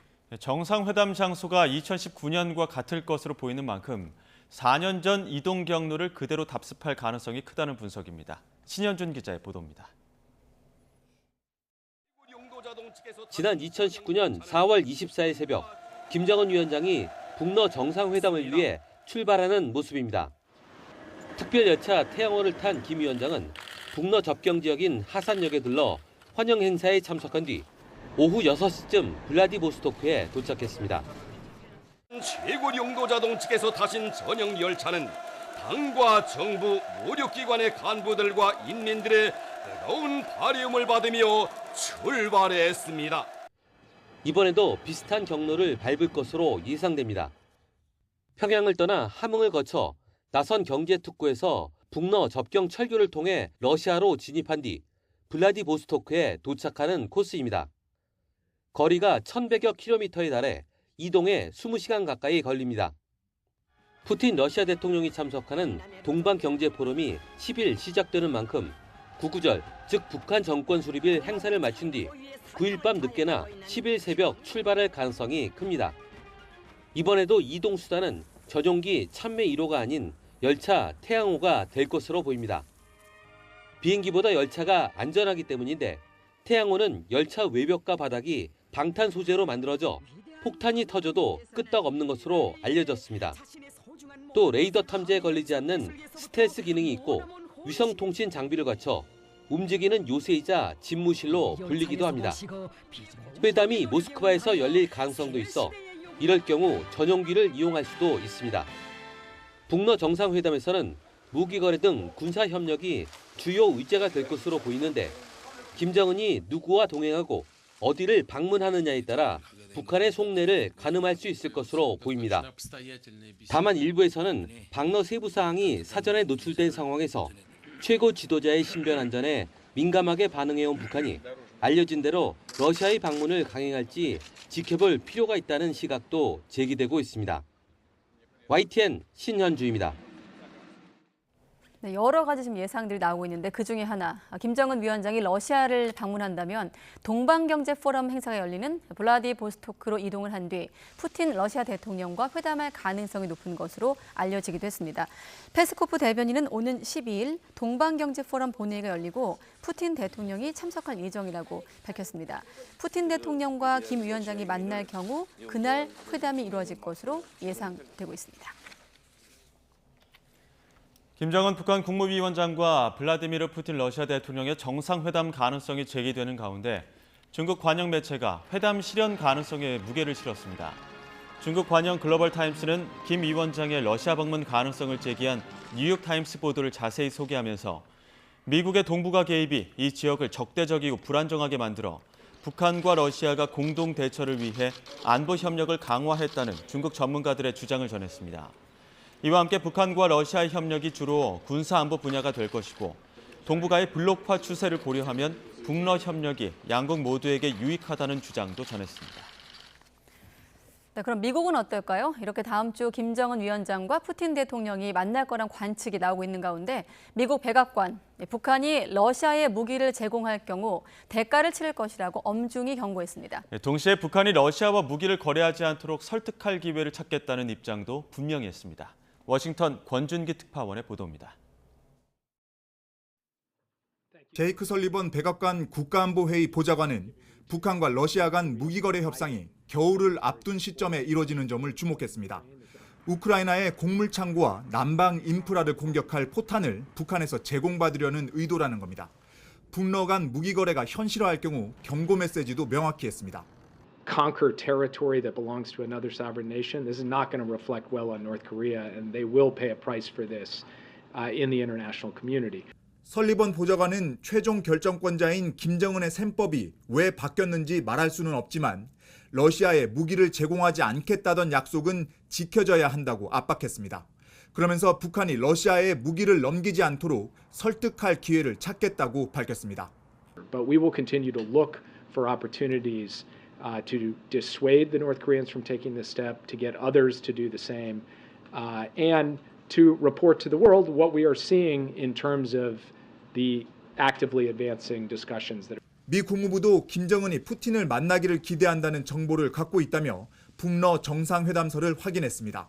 다만 러시아가 북한에서 무기를 찾는 건 그만큼 전황이 어렵다는 반증이라고 분석했습니다. Russia has been forced to search desperately around the world for weapons it can use in its war in Ukraine because of our sanctions and export controls. 김정은과 푸틴 간 회담설을 처음 보도했던 뉴욕타임스는 북한이 무기 제공 대가로 러시아의 군사 기술을 바라고 있다며 최근 실패한 위성 발사와 핵탄두 소형화 기술을 예로 들었습니다. 워싱턴에서 YTN 권준기입니다. 네, 권준기 특파원까지 미국 반응까지 알아봤는데 한미일 안보 협력이 강화되는 추세에 대응해 북한과 러시아의 군사 협력도 빨라지고 있습니다. 네, 강성웅 해설위원 실장과 이 소식 조금 더 자세히 알아보겠습니다. 어서 오십시오. 네, 최초 보도를 뉴욕타임스가 했고 지금 여러 시각에서 예상되고 있다, 만날 듯 이렇게 지금 보도가 나오고 있는데 어떻습니까? 지금 만나는 건 맞는 것 같은데 날짜가 좀 확정적이지 않은 것 같은데 그렇게 이해하면 되겠습니까? 맞습니다. 날짜와 장소도 유동적이다 저는 이렇게 판단하고 있는데요.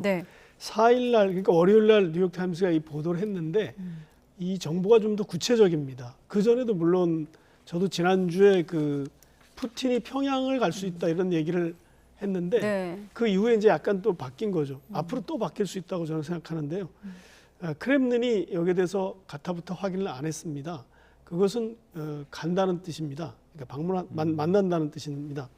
참고로 이제 지난달에 이미 22일 날 그 북한에 있는 마체고라 러시아 대사가 그 푸틴과 김정은이 조만간 만날 거다 이렇게 얘기를 했습니다. 그러니까 그때 이미 굉장한 진전이 있던 상태고 이게 뉴욕타임스가 이제 좀 더 근거를 가지고 보도를 했고 육로로 갈 것이다. 뭐 육로로 가는 것은 간다면 육로로 가는 것이 굉장히 당연한 거고요.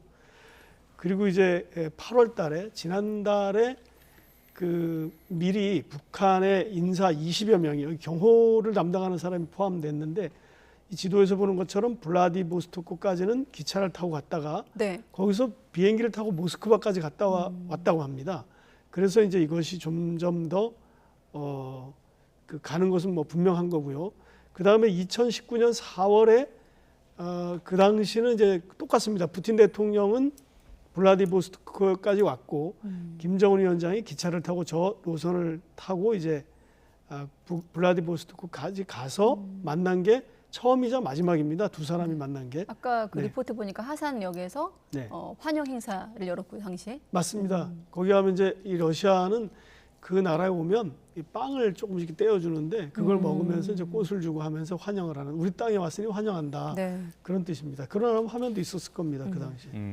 지금 뭐 예상 경로도 그렇고 여러 보도가 나오고 있는데 언제쯤 공식 확인이 되는 겁니까? 이게 지금 만약에 12일 날 열린다면 며칠 안 남았습니다. 그런데 이제 6일 남았는데 제가 찾아보니까 2019년에 북러 정상회담을 할 때는 9일 전에 발표를 했더라고요. 그러니까 이게 지금 열린다면 발표가 굉장히 늦은 거긴 합니다. 그러나 이제 그때와는 상황이 완전히 다릅니다. 지금 러시아는 전쟁 상태고요. 북한은 미국과 대화를 전혀 하지 않는 상태입니다. 그렇기 때문에 양국 정상들 이 모두 다 이제 신변 안전에 굉장히 위협을 느끼기 때문에 아마 임박해서 발표할 가능성이 더 높다 이렇게 생각을 하고요. 추진한다는 얘기는 뭐 진작부터 있었는데 구체적으로는 확인되지 않은 그런 상태죠. 아까 말씀하셨다시피 서두에 푸틴 대통령이 북한을 방문할 가능성이 있다는 얘기도 있었는데 지금 이게 왔다 갔다 하는 것 같아요. 그렇습니다. 현재로서는 뭐 미국에서 나온 정보를 가지고 쓰는 뉴욕타임스 보도가 좀 더 사실에 가깝다고 볼 수 있는데 방북할 가능성도 저는 여전히 있다고 봅니다. 왜냐하면 이제 그 전에 영국의 그 북한 대사를 지냈던 그 존 에버라드라는 사람이 있는데 이 사람이 뉴욕 BBC에 이런 얘기를 했습니다. 이렇게 자세하게 알려졌다는 게 바로 이 회담이 사실이 아니다라는 증거다. 오히려. 이렇게 얘기했습니다. 이렇게 알려주지 않을 거다라는 얘기죠. 근데 더구나 이 정보가 미국 정보기관에서 나왔을 것으로 추정이 됩니다. 왜냐하면 미국 매체들이 대부분 쓰거든요. 물론 뭐 중국을 취재하는 기자이기도 합니다만은 취재 기자들은 그런데 이제 그렇기 때문에 이게 이렇게 알려졌는데 과연 갈 것인가 이렇게 좀 약간 궁금증이 생기는 거죠. 당시 그 마체고라 대사가 지난달 22일 날 이즈베스티아 기자랑 문답은 이런 내용이었습니다. 10월 17일 날 푸틴 대통령이 베이징을 어차피 가게 돼 있습니다. 베이징까지 오게 돼 있습니다. 그건 이미 확인이 됐는데 그때 북한을 갈 가능성은 없는가 이렇게 물어봤어요. 근데 그 질문이 굉장히 구체적입니다. 2019년 4월 달에 한번 만났는데 그때는 브라디보스톡으로 김정은 위원장이 왔으니까 이제 평양으로 갈 차례 아닙니까? 이렇게 물어본 겁니다. 그랬을 때 두 사람은 조만간 만날 것이다. 이렇게 얘기를 했거든요. 그래서 북한을 들어갈 가능성도 여전히 그때도 있는 것으로 돼 있었고 그 4년 전인 2019년 4월 달에 블라디보스토크에서 푸틴 대통령과 김정은 위원장이 만날 때도 거기서 만난 다음에 바로 베이징으로 갔습니다. 그래서 1대1로 포럼이라는 또 다른 행사에 참석하기 위해서 두 가지 일정을 잡은 셈이죠. 그렇기 때문에 10월 달에 한번 어차피 베이징을 오기로 했는데 9월 달에 브라디보스토크로 굳이 올 것인가? 이런 의문도 남아있기 때문에 한꺼번에 두 행사를 치를 가능성도 있다. 저는 이렇게 봅니다. 네, 앞서 워싱턴 특파원 통해서도 들었지만 지금 미국이 북한에 러시아 무기 제공하면은 대가 치르게 될 것이다 이렇게 경고하고 있지 않습니까? 이건 효과가 있을까요? 글쎄요. 이게 동맹국과 협의해서 처리하고 대응할 거다 이런 얘기를 했거든요. 그런데 동맹국이라는 게 한국하고 일본이지 않습니까? 그런데 이제 지금까지 북한을 미국은 최대한으로 압박을 하고 있는데 어떤 수단을 통해서 더 압박한다는 것인지 이제 그런 생각이 들고요. 외교적인 압박이라면은 이미 거의 다 한 셈이고 제재를 통해서 한다는 건데 그렇다면 현재 생각해 볼 수 있는 것, 미국이 이제 이 경고를 하고 실행을 한다고 했을 때 생각해 볼 수 있는 것은 군사적인 압박이 아닐까 싶은데 군사적인 압박도 이미 수위가 굉장히 높은 상태거든요. 이런 상태에서 미국의 어떤 경고가 효과가 있을까 이런 궁금증이 들긴 합니다. 자, 미국의 경고를 먼저 질문드렸는데 그 이전에 어떻습니까? 푸틴과 김정은이 만난다면 북한제 무기 제공이 중요 의제가 될 것 같은데 어떻게 예상하는지 특히나 러시아가 북한에 뭐 ICBM 같은 핵 관련 기술을 넘겨줄 가능성도 있을까요? 이게 이제 북한제 포탄, 포탄인데 이제 122mm, 152mm, 우리 K9 자주포가 155mm인데 152mm라면 거의 비슷한 거니까 아마 그 정도 사용 그 사이즈라고 볼 수 있는데 BBC 보도에 따르면은 쇼이구가 7월 27일 날 평양에 갔을 때 김정은에게 이 포탄을 달라고 요청했다고 하는 겁니다. 그렇기 때문에 이제 이런 무기 문제가 가장 거론이 될 가능성이 제일 높고요. 그리고 이제 북한은 뭐 우리가 이제 뉴욕타임스도 예상했듯이 첨단 무기를 좀 기술을 도입하려고 하는 시도를 계속 할 거라고 보입니다. 의제라고 할 때 무기 거래가 가장 큰 의제가 될 것이다. 참고로 2019년 4월에 브라디보스토크에서 열렸던 푸틴과 김정은의 정상회담 의제가 있습니다. 그거랑 비교를 해보면 그 당시는 이게 크렘린궁에서 당시 밝힌 건데 첫 번째는 양자 관계, 북러 관계를 좀 좋게 끌고 나가자. 그건 그 직전에 하노이 회담이 노딜로 끝나면서 미국과 관계가 안 좋았고 그럴 때 이제 북한에 대해서 러시아가 개입할 수 있는 영역이 어디까지인가 그걸 알아보러 간 거고 두 번째가 비핵화였습니다. 그런데 그 당시 크렘린은 이렇게 얘기했습니다. 한반도 비핵화 프로세스를 촉진시키기 위해서 러시아는 노력한다는 건 분명하다. 이렇게 얘기를 했는데 이제 이번 회담에서는 비핵화는 아마 쏙 빠질 것 같고요. 그리고 이제 무기 거래가 논의되는 그러니까 완전히 양상이 다른 그런 회담이 될 것 같습니다. 그리고 뭐 지역 협력 문제 이런 건 얘기했는데 이거는 뭐 동북아의 어떤 정세 문제인데 북한이 주로 제기하는 문제일 겁니다. 미국의 어떤 위협으로부터 안전을 지킬 수 있게 해달라 이런 문제 될 것 같은데 자, 아무튼 그때 4년 전하고 지금은 완전히 상황이 다르다는 점, 그 점을 말씀드리고 싶습니다. 그 어떤 협력 부분에서 봤을 때 러시아가 중러 연합 군사 훈련에 북한의 참가를 제의했다 이런 소식도 들리는데 이건 실현 가능성이 있는 겁니까? 이 부분에 대해서 마체고라 대사가 지금 평양에 있는 마체고라 대사가 조금 더 진전된 얘기를 했습니다. 그러니까 토요일 날 인터뷰 내용을 살펴보면요, 마체고라 대사가 이렇게 얘기했습니다. 이게 북한이 중국과 러시아에 정치적으로 의존하지는 않는 것 같다. 그런 얘기를 했고요. 그다음에 북한은 군사 분야의 국제협력과 관련해서 독자적으로 자신의 길을 거는 것 같다. 이 질문이 뭐였냐면 이게 해군 훈련을 쇼이구가 북한에 제안했다고 하는데 이게 가능할까요?라는 질문에 이렇게 얘기한 겁니다. 그러니까 북한이 아직 공식적으로 러시아의 그 해군 합동훈련 참가 요청에 반응을 안 내놨습니다. 그렇기 때문에 북한이 적극적이지 않다라는 해석이 지금 더 나오고 있고요. 네. 그리고 이제 북한 마체고라 대사가 이제 러시아 사람으로서 이렇게 얘기를 한 거죠. 북한이 굉장히 정치적으로 의존하려고 하지 않는 것 같다. 그 다음에 굉장히 그 독자적으로 자신의 길을 선택하는 것 같다. 이런 얘기를 했는데 그럼 왜 북한은 군사적으로 러시아와 합동훈련 같은 걸 하지 않는 걸까요? 근데 이걸 좀 생각해 볼 필요가 있는데 이 전문가들의 의견을 저도 들어보니까 북한이 러시아와 합동훈련을 할 만한 해군력이 과연 있느냐 이런 데 의문을 제기하고 있습니다. 그러니까 북한 입장에서는 재래식 무기, 뭐 함정이나 이런 거를 통해서 연합훈련을 러시아와 극동 지방에서 하는 것보다는 러시아에 바라는 것은 핵 기술이라든지 ICBM 기술, 그리고 제가 주목하는 건 위성 관련 기술로 보이는데 그런 거를 받아내려고 하는 거 아닌가 이런 생각이 듭니다. 네. 아까 그 4년 전에 정상회담, 북러 정상회담의 의제가 비핵화, 네. 한반도 비핵화 프로세스였던 것과 이번엔 아마 열린다면 무기가 될 거라고 말씀하신 분이 눈에 띄는데 그 사이에 정말 여러 정세가 변하지 않았습니까? 그 중에 하나가 우크라이나 전쟁인데 자, 북한이 우크라이나 전쟁을 계기로 러시아랑은 좀 밀착하는 것 같은데 급격하게 중국하고는 어떻게 좀 파악되고 있습니까?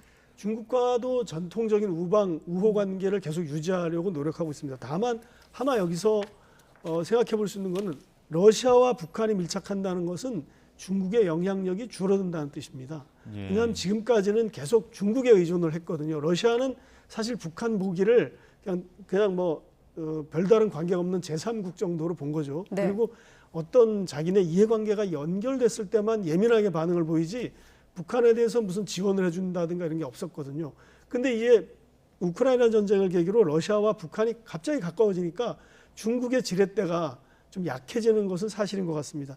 특히 아까 좀 전에 말씀드린 것처럼 위성 관련 기술 이런 부분은 북한이 가장 요구하고 있는 기술이고요. 네. 두 번이나 지금 정찰위성 발사가 실패했지 않았습니까? 굉장히 체면을 구기고 기술력이 낮은 거를 국제사회에 입증을 했는데 아마도 김정은이 이번에 푸틴을 만나면 그 위성 관련 기술을 많이 받아내려고 할 거라는 게 저희 추측입니다. 그것은 이제 마체고라 대사가 또 이런 얘기를 했습니다. 그 위성 관련 기술에 대해서 제공 가능성이 있는가 이런 주제에 대해서 마체고라는 북한과 우주 분야의 협력을 할 좋은 기회가 있고 전망이 좋다. 그리고 그 협력, 우주 협력이 구현이 되면 나는 기쁠 것이다. 그 얘기는 뭐냐면 북한과 우주 협력에 대해서 집중적으로 논의를 하고 있고 북한이 그 정찰 위성의 그 발사 기술을 그걸 지금 가장 원하고 있다라는 겁니다. 다른 기술보다는. 그 다음에 이제 이번 일정 중에 김정은 위원장이 만약에 블라디보스토크를 간다면 거기서 한 1000km 이상 떨어져 있는데 거길 가면은 최근에 러시아가 세워놓은 우주센터가 있습니다. 거기를 가볼 것이다. 이런 얘기가 지금 외신들 쪽에서 나오고 있습니다. 예. 네. 중국 경제 상황도 잠깐 짚어보겠습니다. 요즘 중국 경제 워낙 안 좋다 보니까 시진핑 주석이 G20 정상회의에 참석하지 않은 것도 이런 상황 때문이다라는 이야기도 들리는 것 같더라고요. 네, 맞습니다. 중국의 지금 시진핑 체제는 굉장히 그 의사결정 과정이 경직돼 있습니다. 그러니까 과연 경제 때문에 안 갈까? 저도 이런 생각을 해봤는데 실제로는 이 하나의 단초가 뭐냐면 지난번에 그 남아공에서 열렸던 그 브릭스 정상회의 때 그때 시진핑 주석이 좀 이상한 행동을 했습니다. 약간 노쇼에 가까운데 그 비즈니스 포럼에서 연설하기로 했다가 그 직전에 취소를 했습니다. 그래서 도대체 무슨 일이 있을까? 그 왕원타워 상무장관이 대신 이제 그 연설을 했는데요. 거기는 이제 국가 원수가 나가서 얘기하는 그 행사로 이제 세팅이 돼 있었는데 갑자기 바뀐 거죠. 아마도 중국의 현재 경제 위기에 대한 질문을 받는 것이 굉장히 그 부담이 되지 않았을까 이런 해석이 나오고 있습니다. 그걸 이제 그대로 이번에 G20, 그러니까 인도에서 열리는 G20에 대입을 해보면 중국에 대한 여러 가지 질문을 받고 또 회견도 해야 되는데 이 경제 위기에 대한 질문이 집중될 가능성이 굉장히 높습니다. 그것 때문에 아마도 시진핑 주석이 본인이 가는 걸 좀 꺼려하지 않았을까 이런 해석이 나오고 있고요. 뭐 최근에는 이제 일본 니케이 신문 같은 경우는 시진핑 주석이 이제 경제 문제가 어렵다 보니까 국내에서도 원로들과 알력을 겪고 있다 이런 보도도 나오고 있습니다. 네, 아무튼 중국의 대북 영향력이 감소한 상황에서 김정은 위원장과 푸틴 대통령이 일단은 11일쯤 회담 가능성이 높은 상황이거든요. 4년 만에 만나면 어디서 어떤 식으로 만날지 한번 지켜보겠습니다. 강성훈 강성웅 해설위원실장이었습니다. 고맙습니다. 네.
지난 7월 깜짝 트레이드로 기아에서 삼성으로 옮긴 류지혁. 벌써 팀의 중심으로 자리 잡았는데요. 이제 팀을 옮기는 일 없이 쭉 파란 유니폼을 입고 행복한 야구를 하고 싶다는 소망을 밝혔습니다. 이지은 기자가 보도합니다. 두산에서 기아, 그리고 다시 삼성으로 두 번의 트레이드를 겪은 류지혁. 유니폼을 갈아입은 지 이제 2달이지만 특유의 친화력으로 어느새 선후배를 잇는 팀의 구심점이 됐습니다. 솔직히 노력 좀 하죠. 제가 왜냐면 딱 중간 위치이고 하니까 이제 형들도 있고 동생들도 많고 하니까 그 사이에서 제가 할 수 있는 게 뭔지 생각을 하다 보니까 빠른 발로 과감하게 베이스를 훔치고 타격과 수비까지 탄탄한 만능 내야수. 잘 데려왔다 소리 들으려고 더 노력하는 것 같아요. 네. 기대에 부응하려고. 왜냐면은 잘 못하면은 솔직히 욕도 더 많이 먹거든요. 기아 시절 힘들어하는 후배들을 격려한 해피 베이스볼 문구는 아내의 조언에서 시작됐습니다. 제가 하도 힘들어하니까 집사람이 이제 얘기를 해주더라고요. 야구 왜 시작했냐? 좋아서 시작한 거 아니냐? 그러면 처음 마음가짐 그대로 그냥 앞으로 야구 인생 끝날 때까지 했으면 좋겠다. 스트레스 받지 말고 해서 그때부터 이제 해피 베이스볼이 좀 나온 것 같아요. 이제 류지혁은 삼성의 복덩이로서 오래오래 파란 유니폼을 입고 행복하게 야구하기를 꿈꾸고 있습니다. 항상 옮기는 게 뭐 심적으로도 그렇고 되게 힘들더라고요. 야구 외적인 것도 그렇고. 그래서 이제는 제가 뭐 야구를 더 열심히 하고 노력하고 잘할 테니까 앞으로 쭉 파란 유니폼 입고 뛰었으면 좋겠습니다. 삼성 라이온즈 파이팅! YTN 이준입니다. 2024 KBO 신인 드래프트가 오는 12일 열립니다. 신인 드래프트는 지난해처럼 1차 지명 없이 전면 드래프트 방식으로 진행되며 전년도 구단 순위의 역순으로 11라운드를 지명해 최대 110명의 선수가 프로구단의 선택을 받게 됩니다. 올해 신인 드래프트 대상자는 고등학교 졸업 예정자 782명 등 총 1,083명이며 야구팬도 입장권 사전 추첨을 통해 100명이 현장에서 신인 드래프트를 지켜볼 수 있습니다. 국제 청소년 자전거 대회 뚜르드 DMG가 530여 킬로미터 대장정을 마무리했습니다. 한반도 평화를 염원하며 함께 달린 참가자들은 우리 국토의 아름다움에도 찬사를 보냈습니다. 서봉국 기자입니다. 치열한 피니시 경쟁 속에 1위가 확정되는 순간입니다. 지난 1일 인천 강화도를 출발해 강원도 양구까지 총 533km 대장정.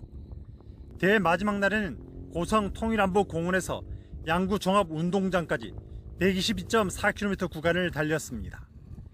일본이 단체 우승을 차지한 가운데 개인 종합 우승은 12시간 50분 15초를 기록한 미국의 네프 헨리에게 돌아갔습니다. 세계 각국의 청소년 참가자들은 비무장지대에 때묻지 않은 자연 환경도 만끽했습니다. I'm really happy I finished the race. Doing the race in the DMZ was pretty cool because that's not some race you do every day. 정전 70년을 기념한 2023 뚜르드 DMZ 대회는 우리나라를 비롯해 미국, 일본, 네덜란드 등 13개 나라 20개 팀 170여 명이 참가했습니다.